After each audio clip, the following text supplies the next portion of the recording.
1 अक्टूबर 2024 को ईरान की तरफ से इसराइल पे एक जोरदार हमला किया जाता है।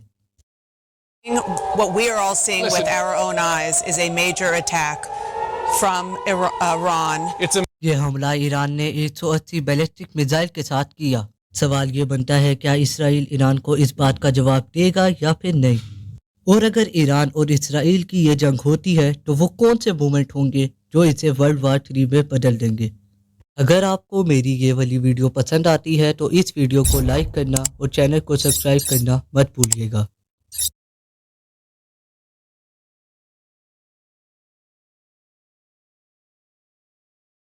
पहले जब ईरान ने इसराइल पे हमला किया था तब अमेरिका ने इसराइल को खामोश रहने का कहा था, मगर इस बार इसराइल के प्राइम मिनिस्टर की तरफ से ये स्टेटमेंट दे दी गई है कि वो ईरान को जवाब जरूर देंगे, जिसके जवाब में ईरान के प्राइम मिनिस्टर ने कहा है अगर इसराइल उन पे हमला करता है तो ईरान पूरी तरह जंग में आ जाएगा।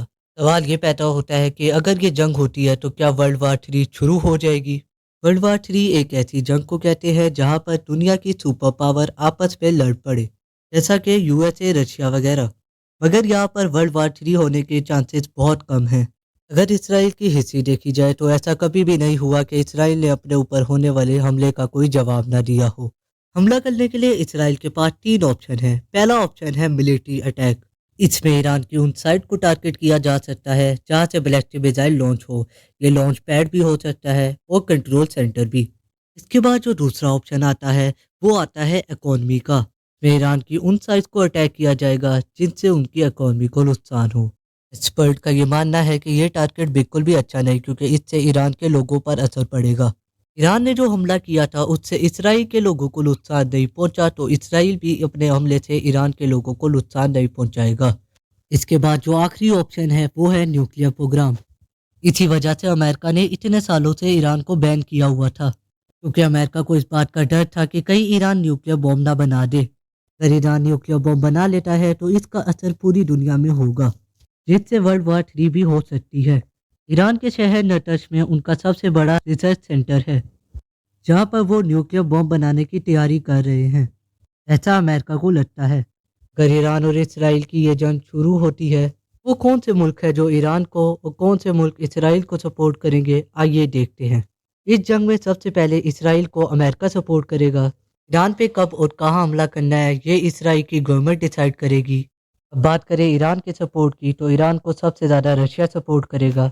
रशिया जंग में डायरेक्ट इन्वॉल्व तो नहीं होगा, पर ईरान को पूरा सपोर्ट करेगा। ईरान को और नॉर्थ कोरिया और चाइना भी सपोर्ट करेंगे। अगर जंग होती है तो कौन जीतेगा, आइए मिलिट्री कंपैरिजन करते हैं। अगर मिलिट्री रैंक की बात करें तो इसराइल का 17 और ईरान का 14 है। इसराइल की आर्मी में 6 लाख और ईरान की आर्मी में 9 लाख बंदे हैं। न्यूक्लियर वेपन की बात करें तो इसराइल के पास 90 और ईरान के पास 0 हैं। ईरान के पास 186 और इसराइल के पास 241 फाइटर जेट हैं। ईरान के पास 1400 और इसराइल के पास 150 रॉकेट प्रोजेक्टर हैं। नेवी में इसराइल की फोर्स ईरान की फोर्स से बड़ी है। अगर एयरफोर्स की बात करें तो ईरान की एयरफोर्स इसराइल की एयरफोर्स से बहुत कम है। ईरान के पास 1600 और इसराइल के पास 1300 टैंक्स हैं। वैसे तो इस जंग के शुरू होने के चांसेस बहुत कम हैं। अगर ये जंग शुरू होती है तो इस जंग में बहुत से लोगों का नुकसान होगा। ईरान का कहना है कि उन्होंने इसराइल से अपने 2 पॉलिटिकल लीडर का बदला लिया है, जिस वजह से ईरान ने इसराइल पे इतना बड़ा हमला किया। ईरान ने जो इसराइल पे हमला किया है, इसराइल का कहना है कि इनसे उन्हें कोई भी बड़ा नुकसान नहीं हुआ।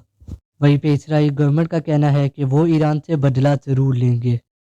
साथ पे ये भी कहा है कि ईरान को इस बात का बहुत रिग्रेट होगा। Iran made a big mistake tonight and it will pay for it. The regime in Iran does not understand our determination to defend ourselves and our determination to retaliate against our enemies. देखने वाली बात है कि क्या ये जंग होती है या फिर Brink of World War 3. World War 3 has already started. The World War is already upon. World war 1 और वर्ल्ड वार 2 दोनों में बहुत से लोगों ने अपनी जान गंवाई। अगर वर्ल्ड वार 3 होती है तो इससे बहुत से लोग अपनी जान गंवा देंगे। ये वीडियो देखने के लिए आपका बहुत बहुत शुक्रिया।